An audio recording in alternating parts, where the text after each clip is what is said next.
안녕하세요. 이번에는 투자자가 처음에 그 코스닥 기업을 선정할 때, 투자하는 기업을 선정할 때 조심하셔야 될 기업에 대해서 설명드려 보도록 하겠습니다.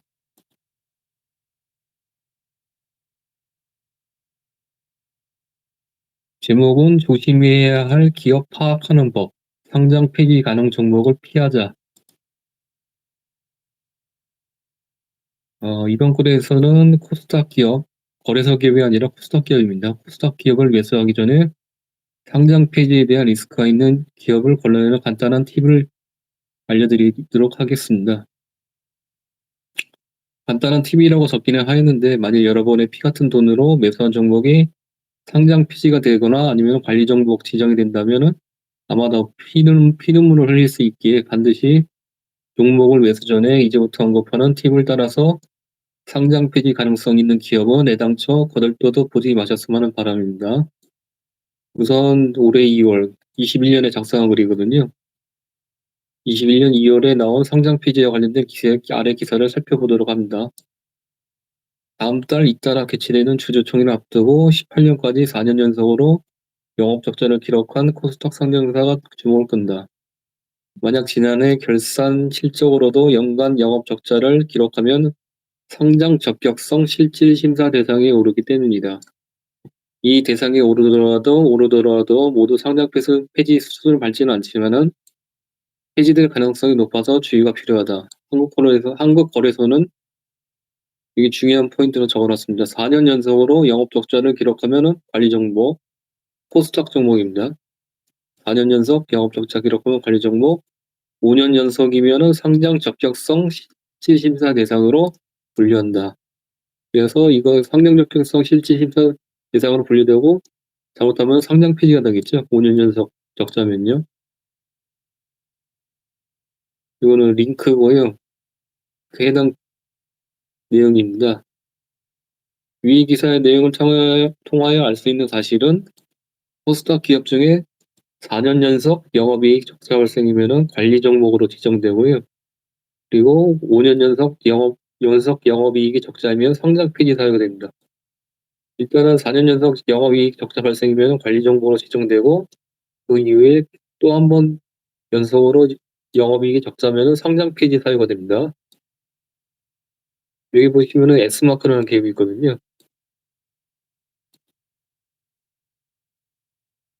S마크라는 기업의 손익계산서를 살펴보도록 합니다. 이 아래는 재무제표이고 영업이익이 5년 연속 적자인 부분이 확인이 됩니다. 영업이익이 5년 연속 적자, 이렇게. 그래서 상장 폐지 실질심사 대상으로 지정됐고요. 물론 이때 관리 종목으로 지정됐겠죠. 4년 연속 적자 나왔을 때. 이거 5년 연속 적자 나왔고 상장 폐지 실질심사 대상 기업으로 선정이 되었습니다. 지금은 S마크가 지금 상장돼 있나 모르겠네요. 22년도 그러고요.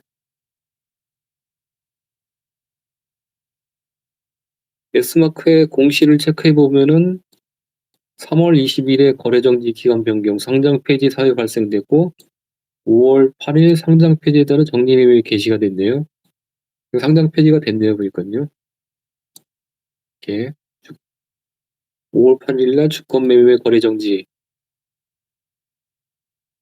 해제, 상장 폐지에 따른 정리매매 개시, 그리고 이때 정리매매 시작되고 상장 폐지가 되었습니다.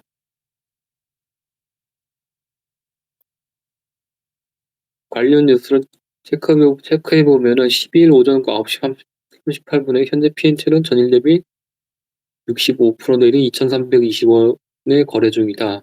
같은 시간에 S마크는 전일 대비 49.9% 내린 500원에 거래되고 있다.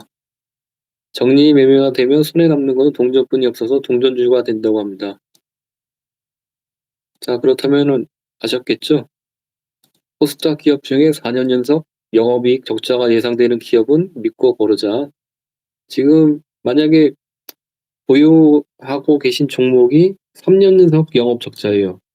3년 연속. 근데 지금 22년 1분기에도 적자가 나왔어요. 아직까지는 흑자로 전환할 수 있는 기회는 있죠. 2분기, 3분기, 4분기에 나왔으니까는. 근데 저기서 쪼금 있으면은 인제 2분기 실적이 발표돼요. 2분기에도 또 적자예요, 영업이익이. 그러면은 남은 거는 이제 3분기하고 4분기밖에 없잖아요, 흑자로 들어갈 수 있는 기회가. 근데 1분기하고 2분기 적자가 만약에 매우 높다 그러면은 3분기, 4분기도 좀 가망성이 낮겠죠.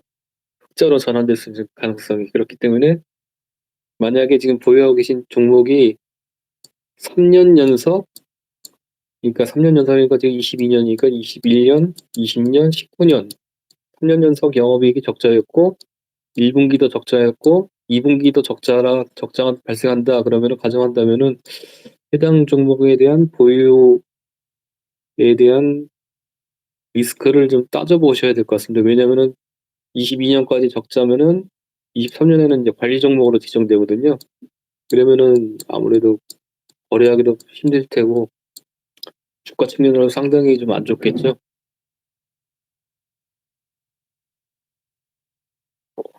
그런데 이게 좀 너무 기본적인 상식인가요?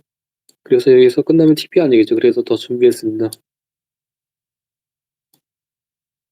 추가적인 예시로 대원 미디어라는 그룹 기업을 살펴보도록 하겠습니다. 대원 미디어는 현재 관리 종목 지정이나 상장 폐지가 될 우려가 없습니다. 단순 예시입니다. 과거 재무제표를 보고 예시입니다, 예시. 대원 미디어는 뭐 불실한 기업 뭐 그런 기업들은 아니고요. 과거 재무제표를 예시로 들어 단순 예시의 기업입니다. 이거는 위험하다 그렇게 절대로 그런 거 말씀드리는 거 아닙니다. 아래는 대형 미디어의 5년 재무제표이며 영업이익은 5년 연속 흑자입니다. 15년, 16년, 15년부터 19년까지 재무제표이거든요. 보시면 영업이익이 흑자예요. 이렇게 보시면요. 5년 연속. 그래서 영업이익은 5년 연속 흑자이고 상장 폐지에 대한 우려는 전혀 없어 보입니다.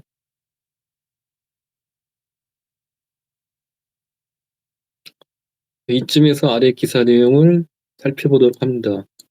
아래 내용에서 가장 중요한 부분은 바로 별도 기준이라는 부분인데, 별도 기준. 따라서 투자자는 반드시 겉으로만 보이는 주 재무제표인 연결 재무제표가 아닌 별도 재무제표를 체크해야만 합니다. 이게 지금 보시면 대형미디어가 종속회사가 있는 자회사가 있는 기업이거든요. 그렇기 때문에 주 재무제표는 연결 재무제표로 표시되고 있습니다. 이렇게 연결 재무제표. 별도 기준이라는 거는 그냥 본사 기준이잖아요. 연결되는 종속 회사들의 실적들을 뺀 본사만의 기준, 그 별도 기준이라고 하잖아요. 그래서 반드시 코스닥 상장사는 별도 기준으로 해갖고 체크를 하셔야 됩니다. 코스닥 상장사는 별도 기준, 연결 기준이 아니라 5년 연속 영업 손실을 내면은 상장 폐지 심사 대상이 된다. 따라서 이게 네이버 금융 거기 나와 있는 재무제표거든요. 그래서 자, 아래같이 주재무제표는 연결이었고 별도를 이렇게 주재무제표를 클릭하면은 별도가 나오거든요. KIFRS 별도.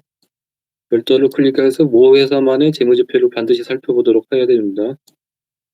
대형 미디어고요. 15년부터 19년까지.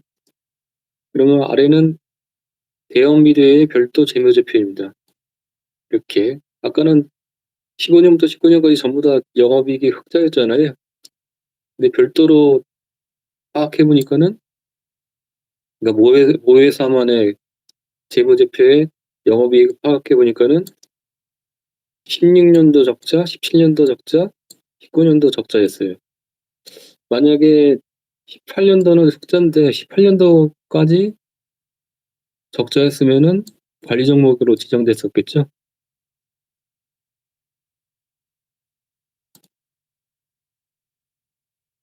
대형 미디어의 더 오래된 과거 별도 재무제표 예상의 영업이익을 살펴보니까는 14년도하고 13년도 이게 적자였습니다. 근데 14년도, 13년도 보시면은 여기 지금 15년이거든요. 15년 적자, 16년 적자, 17년 적자인데 13년도도 적자였고 14년도도 적자였어요. 적자, 적자, 적자, 적자. 만약에 15년도가 적자였으면 관리 종목 지정도 있겠죠. 15년도가 적자였으면은 5년 연속 영업이익 적자이기 때문에 상장 폐지 실시심사 대상 기업이었겠네요. 보니까요.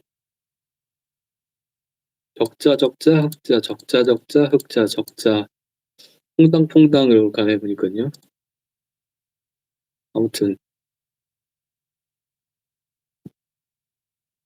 따라서 투자자는 코스닥 종목을 매수하기 전에 상장 폐지 리스크나 아니면 관리 종목 지정 리스크를 벗어나기 위해서 반드시 겉으로 드러나는 연결재무제표의 영업이익만 체크하는 게 아니라 별도 재무제표의 영업을 반드시 체크하셔야 됩니다.